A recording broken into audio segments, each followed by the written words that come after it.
Took a few coyotes out of the freezer. I got 14 out, so I'll scrape 14 this evening. It's like, I don't know, 9 o'clock in the evening, so I should be done around, hopefully by 10:30, 11. But got those done. Some more right here, and then I think there's 3 more over there, so 9 more to go. Fun times, fun times. Some coyotes. Got them starting to hang back on the back. Got them even hanging back on the racks back there, so getting it done. What up?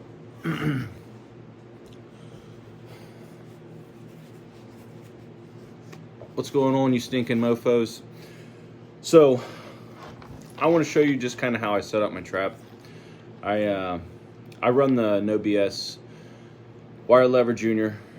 It's a great trap, but you know, whatever trap suits your style, suits your system, suits whatever you know, whatever market you're chasing after. I'm just in the market of catching and putting up fur, and then ultimately I take that fur and I have it tanned, and then I'm selling it. So selling it, kind of piecemealing it. So it's not like a super huge return on my investment right up front, but you know, as I sell stuff and as I should make a profit. So you know, if I can get a coyote tanned and say the labor, you know, say I'm putting in 50, 60 bucks and I can sell it for 100 to 125, maybe on some of them 150, so I'm making a little bit of profit. Nothing crazy. I'm not sitting here and trying to say I'm getting rich, because I'm not, but it is something I like to do. I really enjoy doing it. But let's kind of get to the meat potatoes of this. So my trap that I run, I set it up. Pretty much don't really do much. Just right out of the box. Just make sure everything looks good. I don't want no side to side play in the pan, which you typically don't have it with these. So I do like the pan to just kind of flop and fall down.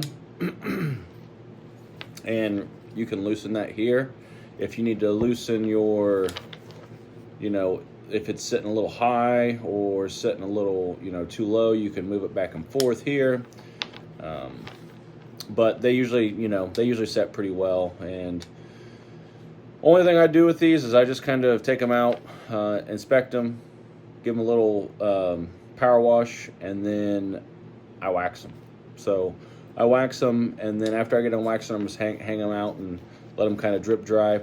I will take a file and hit this notch here, hit the notch on the pan side, and then I'm going to hit the notch actually on the jaw side. Whenever I'm setting these up, I always put my nameplate right here on the swivel closest to the base plate. Just feel like whenever they're down here biting, they're trying to bite all this stuff right here. They're not really going after this. The only time that you really have to deal with this is if you lose swivel and you get a bunch of bind up with grass, or maybe a bunch of mud and gunk. You know, you're in a kind of a soupy situation. So I take that standard number 3 chain off. It's I got a little weight to it. Not that I'm really super concerned about weight, but I do like the twist link kinkless chain better. I just think it lays better, and I'm kind of Gucci, and I just think it looks better. So you know, it's not all about looks, but I do like all my stuff to look pretty good, different, unique. That way, if it ever gets stolen, you know, I kind of have an idea of what's going on. So then I don't do any mid chain swivel. Just give them the same length of that number 3 chain. I just cut the twist link to that length, and then I add it to the swivels. And then I come down, and when I'm running back here in Ohio on my home line, I run the Super Stakes, and I run that exclusively pretty much, unless I have a failure, and then I carry some you know, disposables that I can just attach one real quick. Some places that I know that the ground's going to be super ass hard here in Ohio, like some of the farm grounds where I know that it's been like driven on, or a lot of heavy machinery or equipment's been on it, I will bring Berkshires. That way I can just snip and go. But You know, one thing I want to touch base on is I don't weld my J hooks. I never weld my J hooks because I do a lot of presetting. And one thing that I have noticed over the years is I've had some of these traps get caught up in bush hogs, plows, and for some reason, if that weld was strong enough and didn't break and then damage their equipment, I don't want to be the one that is at fault, because there's already running risk of me having the trap in the field, and say their bush hog catches it and I damage a blade or something. But I definitely don't want it to get caught up and get bound up in the mechanism, or in the blade mechanism of the bush hog. So I don't weld any of them. I just replace them as needed. Sometimes they last me a couple years, depending on how hard I trap and how long I trap.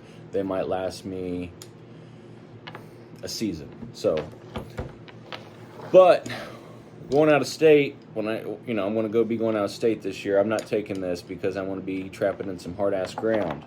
So I will make up a bunch of these just plain Jane, just the Berkshires, just the standard old Berkshires. They fit my driver very well, and they do a great job. They have a really good holding power. This is I could probably even go shorter with this cable, but I do know, like, once it gets wet, this ground can't get soft, so I want to have a little bit of length just in case it does get wet out there when I'm out there.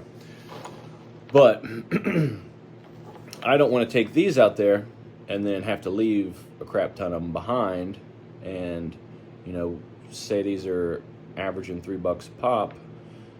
I can justify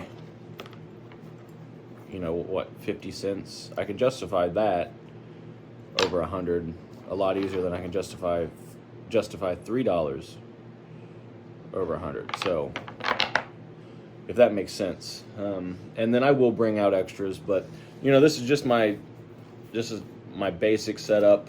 I know guys have asked me how much pound. I usually run around 4.5, maybe sometimes 5 pounds. I know once the wax starts to wear off, I don't carry bowstring wax. I just reset them and go. They do well. I'm sure I do probably miss a few light fox, but I'm mainly after coyotes, so that's what I want to do. When I'm targeting fox, I switch up traps. I don't like to have this trap catching a fox just because of the foot damage, and I like to try and keep the foot damage minimal on a fox. If I want to release it, or if I want to pin it up for a few days and collect some urine.